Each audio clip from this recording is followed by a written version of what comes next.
ఈ రాష్ట్రంలో జరుగుతున్న ఇసుక దోపిడీలో వాళ్ళ పాత్ర లేదా?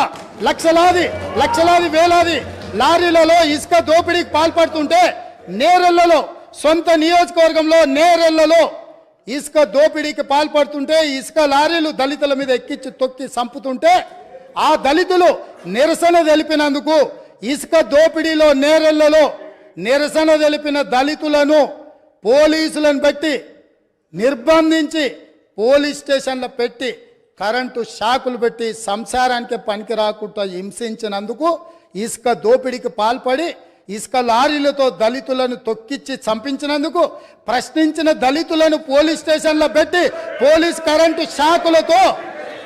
కరెంటు షాకులతో కొట్టి సంసార జీవితానికి పనికి రాకుండా చేస్తే తెలంగాణ రాష్ట్రం ఇచ్చిన లోక్సభ స్పీకర్గా మీరా కుమారి గారిని మా మిత్రుడు పొన్నం ప్రభాకర్ గారు ఆ దళితులను పరామర్శించడానికి తను చట్టం చేసి బిల్లు పాస్ చేసి తెలంగాణ రాష్ట్రం ఇచ్చిన మీరా కుమారి గారు ఆ కుటుంబాలను పరామర్శించడానికి వస్తే పోలీసులను పెట్టి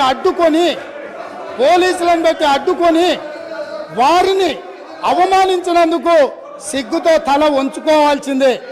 స్పీకర్ సార్ ముఖ్యమంత్రి గారు స్పీకర్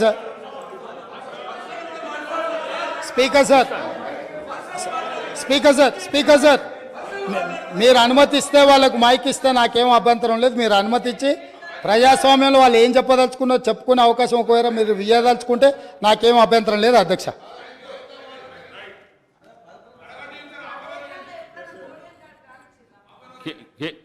శ్రీ కేటీ రామారావు గారు. స్పీకర్ సార్, నేను నిజంగానే సిగ్గుపడుతున్నా సార్. ఎందుకంటే పంట బీమాకు రైతు బీమాకు తేడా తెలియని వ్యక్తి ముఖ్యమంత్రిగా ఉన్నందుకు నేను నిజంగానే సిగ్గుపడుతున్నాను సార్. పంట బీమాకు రైతు బీమాకు తేడా తెలియని వ్యక్తి మీ గొప్ప నాయకుడు, గొప్ప ముఖ్యమంత్రి. అధ్యక్ష, నేను ఒకటే మాట అంటా ఉన్నా అధ్యక్ష, వారు పర్సనల్గా చాలా దారుణంగా ఒక ముఖ్యమంత్రిలాగా కాకుండా ఏదో పిసిసి అధ్యక్ష పదవుల్లో అక్కడ గాంధీ భవన్లో కూర్చుని ఒక ప్రెస్ మీట్లో మాట్లాడినట్టు స్వీపింగ్ రిమార్క్స్. అధ్యక్ష, ఇవాళ ఆయన ఒక గౌరవమైన రాజ్యాంగబద్ధమైన పదవిలో ఉన్నారు. అధ్యక్ష, నేనేమంటా ఉన్నా అధ్యక్ష, చెప్పాలి, గుర్తు చేయాలి, ఆయన గుర్తులేదు. నేనేమంటున్నా అధ్యక్ష, నేరెళ్లలో ఏదో జరిగింది, శాండ్ మాఫియా అని ఇష్టం వచ్చినట్టు మాట్లాడుతున్నారు. నేను ఒకటే అడుగుతున్నా అధ్యక్ష, 2004 నుంచి 14 వరకు శాండ్ మీద ఈ రాష్ట్రంలో, ఆంధ్రప్రదేశ్ రాష్ట్రంలో, తెలంగాణ ప్రాంతంలో వచ్చిన ఆదాయం మొత్తం రాష్ట్రానికి సమకూరిన ఆదాయం 39.5 కోట్లు అధ్యక్ష. అంటే సంవత్సరానికి 4 కోట్ల ఆదాయం కూడా రాలే.